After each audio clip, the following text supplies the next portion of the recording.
evening, everyone, and welcome to another round of sound. This is the #1 Cochran Sports Showdown. I'm Bob Pompeani, and this is not what we expected coming into the last month of the season. Normally, Decembers are good. The last 3 years, not so much the case.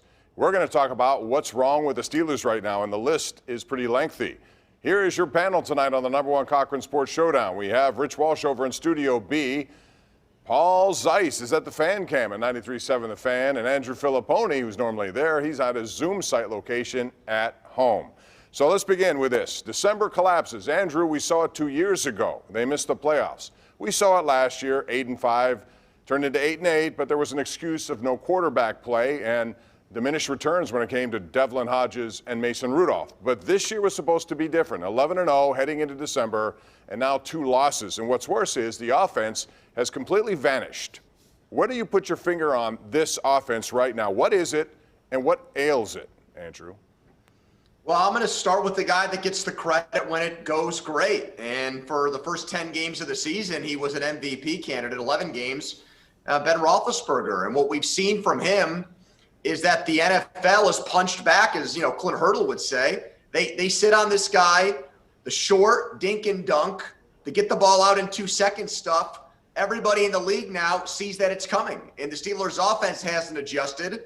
And maybe they've hit behind. We didn't have practice time, short weeks. We didn't have time to put some new wrinkles into our offense. But what we saw tonight against the 18th ranked defense in the NFL, by definition, a below average defense, for the Steelers to score only 15 points is unacceptable. And the tide turned in this game, guys, when Ben threw that pick six right before the end of the first half. So that, to me, is what it comes down to. He was a top 5 quarterback for the first 11 games, and now he's playing like a bum. Hey, we know Ben runs the show, right, guys? We know that. But I don't completely blame him. I mean, Deontay Johnson can't catch.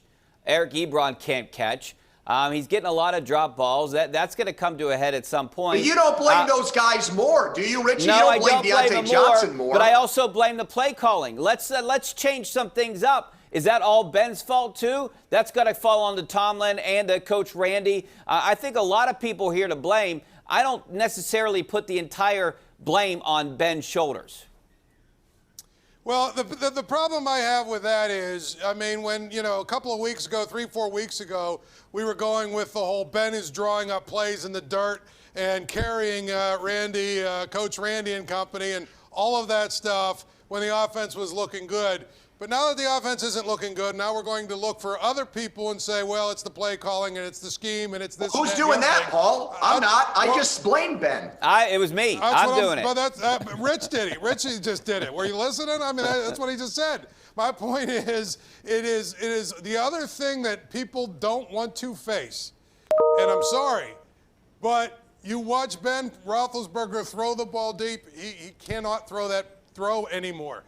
With accuracy. He can't throw it down the field like he used to, and teams know that, and they're daring him to do it. That's basically one of those things. You can change a lot of different things on your scheme and everything, but it's hard to overcome when guys' physical skills start to diminish, and that's unfortunately what's happening. So are you saying that it's his elbow issue right now? Do you think that has anything to do with it, or you just think his arm's shot? I think he's 38 years old, and then when you get to be a certain age, you lose, some of that. It's called father time. I don't think there's anyone to blame. I don't think that it's, but he talked a big game, Paul, like, oh, my arm's stronger than ever before. If I have a problem on a deep ball, it's because my arm's too strong. It's better than it's been in the last 17 years, and I'm with you. I think that clearly now we're figuring out that that's not the case. There's not a lot of mustard on it. It's not accurate. It's nowhere close to the intended target. That James Washington play that went for an interception, some people on Twitter were crying for pass interference. He underthrew the guy. If he throws a good ball, it's a touchdown. He walks into the end zone, and it's almost like, the play calling backs this up. They're afraid to have Ben. If this offensive line from a pass blocking perspective is so good, then they should trust Ben to step up and throw the ball downfield. Let me ask you this. We don't see that at all. Because I think this is a byproduct of what this streak was. All these games go by. Ben's not sacked. He's got a quick release.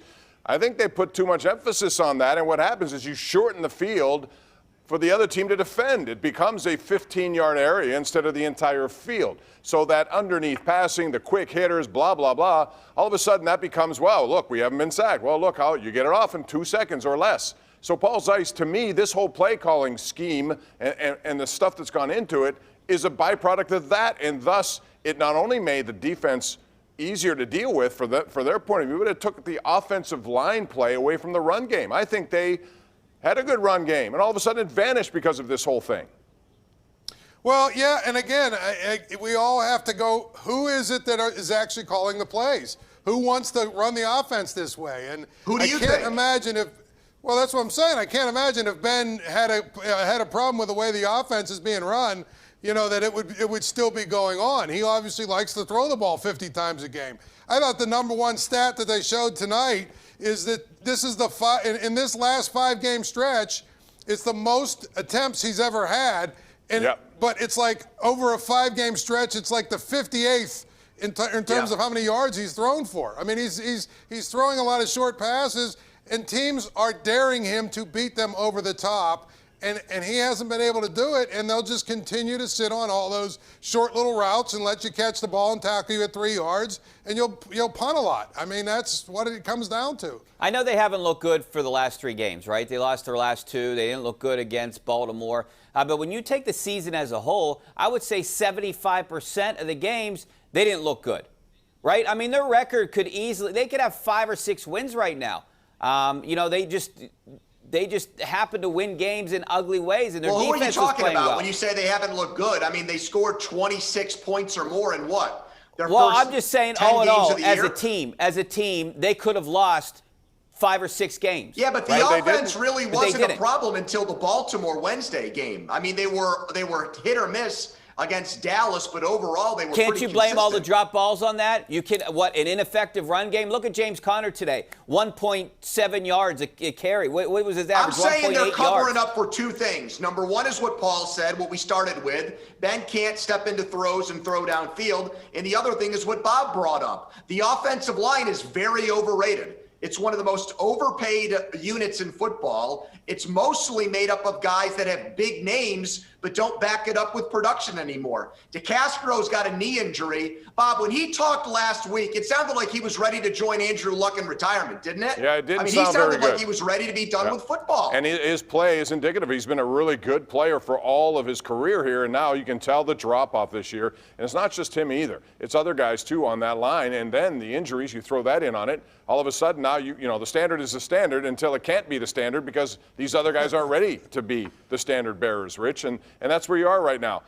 Real quick, I want to ask you about the bell cow, which is James Conner. Now, we talked about him, and that's what Mike Tomlin, that's the phrase he used. He has been ineffective, but again, I think largely ignored.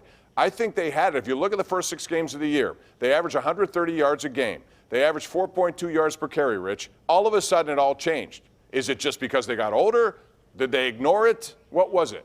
I think a lot of that run game at the beginning of the year was a mirage in a way. I mean, they had some big chunk runs. I mean, remember, James Conner had 100 yards because he had a 50-yard run at the end of a game. I still didn't think the run game was great. James Conner's not a starting running back in the NFL. We've been saying this since March, right? We all wanted, I don't know about you guys, I wanted them to draft J.K. Dobbins or this guy Zach Moss today.